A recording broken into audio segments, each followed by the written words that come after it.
mund të themi që rritja e transparencës nëpër universitete ka qenë e qëndrueshme, pra të gjitha universitetet kryesisht janë munduar të jenë në hap me transparencën dhe kanë publikuar dokumentet dhe informatat e nevojshme. Pra edhe me këto ndryshime metodologjike, pra mund të vrehet që ka qenë një rritje apo një qëndrueshmëri e transparencës. Kjo natyrisht mund të aspektohet si vëdisje i stafit akademik, i profesorëve, pra i menaxhmenteve dhe studentëve që janë hisetarët kryesorë të tyre. Pra këtë vit lider të transparencës mund të themi që është Universiteti i Prishtinës dhe i Gjakovës. Një shembull tjetër i llojit të transparencës mund të themi është Universiteti i Perizajt, që në matjen e parë ka pasur indeksin 0.29 apo jo transparent.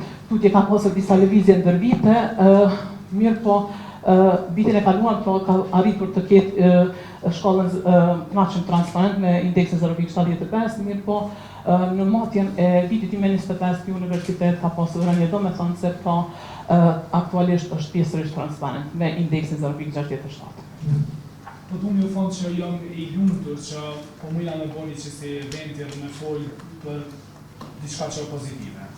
Sot që amitëm me nëzirë si përfundim të që fare që ata Lidona është që ekziston një farë tendence me transparent nga universitetet, dhe nuk është ajo periuda ku duhet që për një nëzirë fjallët me dona prej tyne. Pavarësisht që na e këna shtu numrin e indikatorëve, që është një ndryshim kogja i madh metodologjik për 28 dokumente me kalun 36, pra një përqindje relativisht e madhe. Kjo u pa që s'ka reflektu kur gjëte, si me thonë ajo një drastike gjitha universitetet, që ka kalëzën që pavarësisht a këna lyp në apityne me konë transparent në disa fusha apo jo, ata këtë që janë transparent. Është jashtëzakonisht e arritur e madhe e jonë si shoqëri, si vend, si universitete në shumës, që kemi arrim qëtë stad me diskutu edhe për këtu çështje.